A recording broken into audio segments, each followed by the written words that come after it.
C'est une victoire sans surprise, mais elle est symbolique pour l'Ukraine.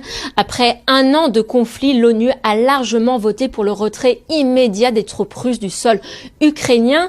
Ce résultat, il révèle aussi l'isolement de la Russie dans la communauté internationale. Moscou qui avait appelé à voter contre ce texte et qui reçoit seulement 6 soutiens, parmi lesquels celui de la Syrie, de la Biélorussie ou encore de l'Érythrée. Le Mali aussi a voté contre ce texte. C'est la première fois que Bamako soutient la Russie lors d'un vote à l'ONU à un moment où on aperçoit l'influence grandissante de la Russie au Mali. Parmi les 180 voix exprimées, il y a aussi eu 37 abstentions. Sans surprise, l'Afrique du Sud, la Chine ou encore l'Inde se sont abstenus comme de nombreux pays africains, parmi lesquels l'Ouganda, le Soudan et l'Algérie. Ces pays ont gardé une position identique par rapport à des votes précédents. Alors, malgré les 141 voix en faveur de ce texte, eh bien, cette résolution n'est pas contraignante. Elle n'oblige pas la Russie à retirer ses troupes d'Ukraine.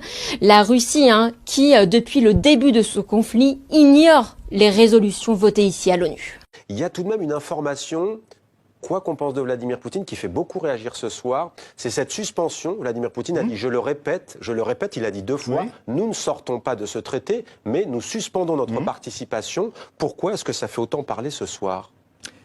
Eh bien, parce que généralement, ce ne sont pas les Russes qui se retirent des traités internationaux. Premièrement, depuis 2000, en gros depuis 2002 plus exactement, les Américains se sont retirés des principaux traités internationaux. Par exemple, bien entendu, le traité contre les missiles, les systèmes de missiles antimissiles, le système ABM, donc, du traité sur les armements nucléaires de portée intermédiaire, dernièrement, et la Russie, jusqu'à présent, s'est contentée d'acquiescer parce qu'elle ne pouvait pas faire autre chose. La Russie a suspendu et s'est retirée du traité des forces conventionnelles en Europe. Ça, c'est vrai.